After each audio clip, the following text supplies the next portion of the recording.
আসসালামু আলাইকুম রহমতুল্লাহি ওবরকাতুহু। সম্মানিত দর্শক, ভোটের মাত্র আর একদিন বাকি। এই অবস্থাতে রাজনৈতিক দলগুলোর যে ভঙ্গিভঙ্গি কিংবা তাদের যে আত্মবিশ্বাস কিংবা তাদের যে তৎপরতা, অবস্থা দৃষ্টে মনে হচ্ছে যে উভয় দলই ক্ষমতায় যাওয়ার জন্য শতভাগ নিশ্চিত। বিএনপি বড় দল, ৩৫% তাদের ভোটার রয়েছে। বহুদিন পর তারেক রহমান সাহেব বাংলাদেশে এসেছেন। বিএনপির মধ্যে একটা নব উদ্যম কাজ করছে। তারা জয়লাভ করবেন।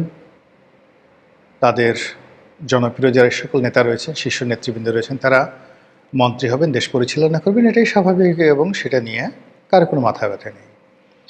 কিন্তু আতঙ্ক শুরু হয়েছে জামাতকে নিয়ে। আমরা দীর্ঘদিন ধরে বলার চেষ্টা করছি যে জামাত বাংলাদেশে কত 5 to 7% তাদের জনপ্রিয়তা রয়েছে। একটা সময় যখন আমি নয়া দিগন্তে লিখতাম, তো তখন প্রায় আমি মাঝে মধ্যে বলতাম যে জামাতের হয়তো জনপ্রিয়তা 10% to 12%। বিশ্বাস করেন, বিএনপি এবং আওয়ামী লীগের যারা লোকজন রয়েছেন তারা গালাগালি করতে করতে আমার জান শেষ করে দিয়েছে।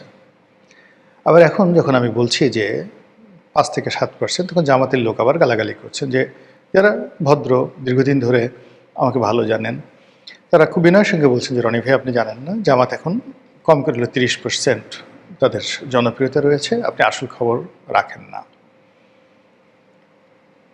তো এই যে একটি অবস্থা, সেই অবস্থার মধ্যে ধরুন 30% বা ধরুন 5%, 7%, 10%, হোয়াট এভার মেবি, আমরা এই যে গত 2 মাস ধরে যদি ধরি, নির্বাচনের তফসিল ঘোষণার আগ পর্যন্ত জামাতকে আমরা যেভাবে মূল্যায়ন করছি, আমরা মনে করছি যে তারা এই যে শেখ হাসিনার পতনের জন্য যে ম্যাটিকুলাস ডিজাইন, সেই ডিজাইনের মাস্টার মাইন্ড। আমরা মনে করেছি যে ডক্টর মোহাম্মদ ইউনূসের পেছনে থেকে তাকে যারা চালাচ্ছেন তারা জামাত। আমরা মনে প্রাণে বিশ্বাস করি এবং বিশ্বাস করেছি, এখানে এনসিপি, ইনকলাব মঞ্চ থেকে শুরু করে অন্য যে সকল প্রতিষ্ঠানের নাম আমরা শুনতে পেয়েছি বা পাচ্ছি, এগুলো মূলত জামাতের A team, B team, C team, এবং এটা এখন প্রমাণিত। আমরা দেখেছি যে ডক্টর মোহাম্মদ ইউনূসের কোনো একটা অনুষ্ঠানের লোক দরকার, এনসিপির অনুষ্ঠানের লোক দরকার, সব জায়গাতে যে সমস্ত লোকজন সাপ্লাই দেওয়া হয়েছে সব জামাতের লোক। আমরা দেখেছি ক্যাবিনেট সচিব, সংস্থাপন সচিব, বড় বড় ডিসি, গুরুত্বপূর্ণ বিভাগীয় কমিশনার, সচিবালয়ের বড় কর্তা, বিভিন্ন বিশ্ববিদ্যালয়ের ভাইস চ্যান্সেলর থেকে শুরু করে একেবারে সর্বশেষ বিশ্ববিদ্যালয়ের ছাত্র সংসদে জামায়াত ইসলামীর ছাত্র সংগঠন ইসলামী ছাত্র শিবিরের নিরঙ্কুশ বিজয় আমাদেরকে এই দলটি সম্পর্কে রীতিমতো আতঙ্কগ্রস্ত করে তুলেছে। এখন আমাদের মধ্যে ভয় হলো এই দল সব পারে, দে ক্যান ডু এভরিথিং। গত 1 মাস ধরে আমরা দেখছি যে আমেরিকার রাষ্ট্রদূত জামাতের পিছনে ঘুরছে, ইউ রাষ্ট্রদূত বা রাষ্ট্রদূতদের যে সংগঠন তারা জামাতের পিছিয়ে পিছিয়ে ঘুরছে, ব্রিটিশ রাষ্ট্রদূত সারা কুক তিনি খুব দৌড়দৌড়ি করছেন, বাংলাদেশে যাচ্ছেন, দিল্লিতে যাচ্ছেন, এবং ইংল্যান্ড নীতিগতভাবে জামাতকে সমর্থন করতে যাচ্ছে। বাংলাদেশের অনেকগুলো ভদ্র মহিলা সাংবাদিক রয়েছেন, তার মধ্যে শীর্ষ 4 জন মহিলা সাংবাদিকের সঙ্গে আমেরিকান একজন কূটনীতিবিদদের যে বৈঠক, সেই বৈঠকের যে অডিও বার্তা এটা লিক হয়ে গেছে। সেখানে তারা স্পষ্ট করে আমেরিকা বলার চেষ্টা করছেন যে জামাতকে তারা বন্ধু হিসেবে পেতে চায় এবং জামাতের সঙ্গে কাজ করতে তাদের কোনো আপত্তি নাই, জামাত একটি মডারেট দল, ব্যাস। এই যে গত কয়েক মাসে জামাত নিয়ে যা কিছু হচ্ছে তার উপর এই ঘটনাগুলো রীতিমতো একটা মানে সুপার ডিগ্রি হিসেবে কাজ করছে, রুটোবার হিসেবে কাজ করছে। জামাতের শক্তিমত্তা যা না আছে তার সাথে আমরা 100 গুণ বাড়িয়ে দিয়েছি। আমরা মনে করছি যে আমাদের হাতে প্রচুর অস্ত্র আছে, আমরা মনে করছি তাদের সামরিক প্রশিক্ষণ আছে, আমরা মনে করছি তাদের অঢেল অর্থ আছে, আমরা মনে করছি তাদের সঙ্গে তুরস্ক, পাকিস্তান সবার সঙ্গে সম্পর্ক আছে।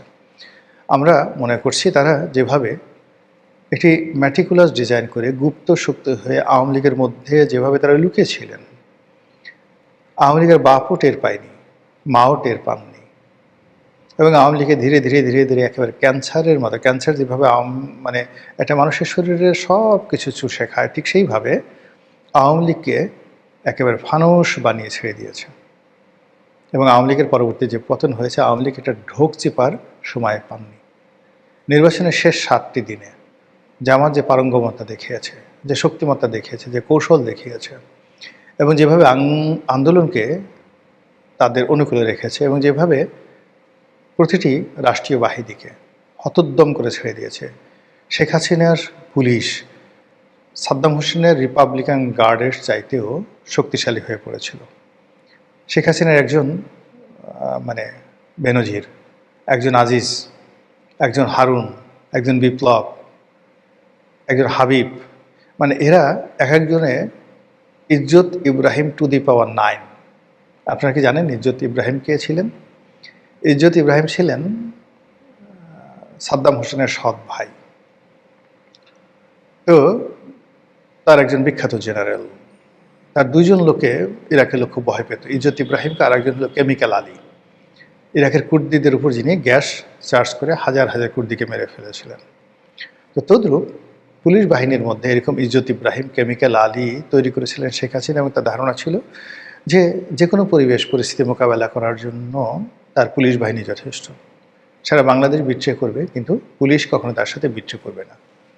পুলিশ চেষ্টা করেছিল, শেষ পর্যন্ত তারা চেষ্টা করেছে, সেই পুলিশকে এমন প্যাদানি দেওয়া হয়েছে, পুলিশকে মেরে লাশ ফাঁসির মানে মধ্যযুগে যেভাবে প্রতিপক্ষের লাশ টানিয়ে রাখা হতো জনবহুল এলাকাতে, একইভাবে পুলিশের লাশ যেভাবে ঝুলছিল সেই সায়দাবাদে, বাংলাদেশ পুলিশ যতদিন থাকবে এটা তারা ভুলতে পারবে না।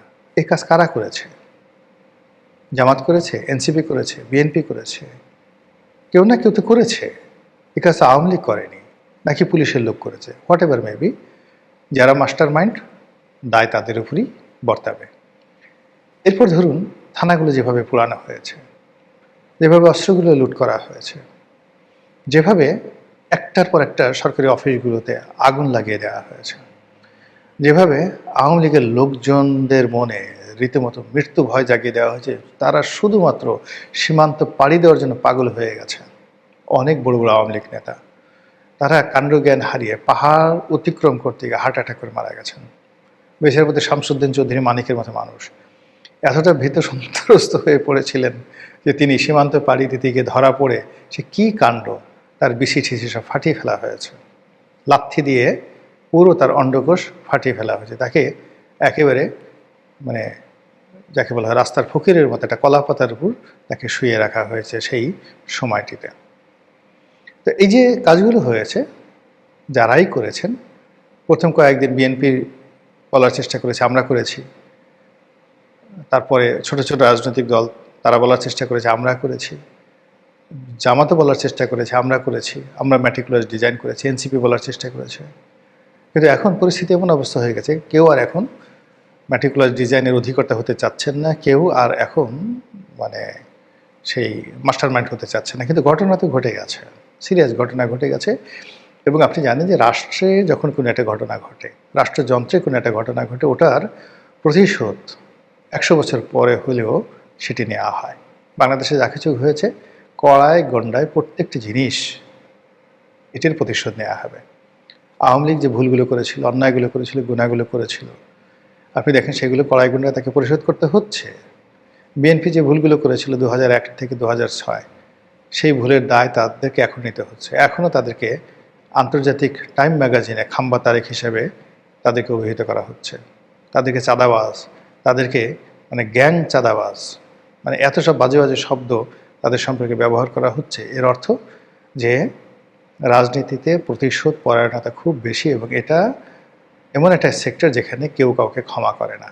সেই অর্থে সেই 2024 সনের জুলাই মাস থেকে আজ পর্যন্ত যা কিছুই বাংলায় ঘটেছে, প্রত্যেকটা জিনিস সেই ফিরে আসবে। আর সেই ফিরে আসাকে প্রলম্বিত করার জন্য যারা এই বিপ্লবের মাস্টার মাইন্ড যারা জড়িয়ে পড়েছেন, তারা নানা রকম কৌশল করছেন। এখন একজনের দায় আর একজনের উপর চাপানোর চেষ্টা করছেন, নিজেরা সাধু হওয়ার চেষ্টা করছেন। এই কৌশলে সবচেয়ে এগিয়ে আছেন যারা, তাদের মধ্যে জামাত প্রধানতম। এনিওয়ে, জামাতের যে অবস্থা, সেই অবস্থাতে সেই দল ক্ষমতায় আসবে বা 10টা আসনে জয়লাভ করবে, এটা আমাদের যারা রাজনৈতিক বিশ্লেষক তারা কখনো মনে করতেন না। এখনো পর্যন্ত অনেকে মনে করে জামাত ভালো মতো নির্বাচন করে 2টো সিটও পাবে না। কিন্তু যে আতঙ্ক সারা বাংলার মানুষকে তাড়া করছে যে জামাত ক্ষমতায় চলে আসবে, কীভাবে আসবে? ম্যাটিকুলার ডিজাইন করে আসবে। যেভাবে আওয়ামী লীগকে তারা মানে তাড়িয়েছে, যেভাবে আওয়ামী লীগের পতন ঘটিয়েছে, যেভাবে তারা কোর্ট কাছারি অফিস আদালত থেকে শুরু করে সব জায়গাতে গত 17 মাসে তারা দাপট দেখিয়েছে, যেভাবে তারা ডক্টর মোহাম্মদ ইউনূসকে পরিচালিত করেছে, একইভাবে তারা নির্বাচন পরিচালনা করবে। আর আপনি যদি যুক্তির বিচারে এই জিনিসগুলো মূল্যায়ন করেন, তাহলে আপনাকে তো অবিশ্বাস করার কোনো রিজন নাই, আপনাকে বিশ্বাস করতে হবে। তো সেই দিক থেকে জামাত যদি বিজয়ী হয়, তাহলে কে হবেন প্রধানমন্ত্রী, কে হবেন মন্ত্রী, কে হবেন অর্থমন্ত্রী, কে হবেন প্রেসিডেন্ট, এগুলো নিয়ে নিঃসন্দেহে আপনার কৌতূহল থাকতে পারে। কিন্তু আমি নিশ্চিত জামাতের যারা কর্তা ব্যক্তি তারা তাদের মজলিসের শুরা থেকে শুরু করে অন্যান্য জায়গাতে এই বিষয়গুলি তারা খোলামেলা আলোচনা করে রেখেছে। এবং যেহেতু তারা একটি রেজিমেন্টেড ওয়েল প্ল্যান্ড রাজনৈতিক দল, কাজেই তারা প্রতিটি বিষয় আলাপ আলোচনা করে কার জন্য কোন শেরওয়ানি লাগবে, কার জন্য কী ধরনের সুরমা লাগবে, কার জন্য কী ধরনের পোশাক পরিচ্ছদ লাগবে, কেমন গাড়ি লাগবে, কে কোন মন্ত্রণালয়ে বসবেন ইত্যাদি বিষয়গুলো তারা কিন্তু অনেক আগেই সিলেক্ট করে রেখেছেন।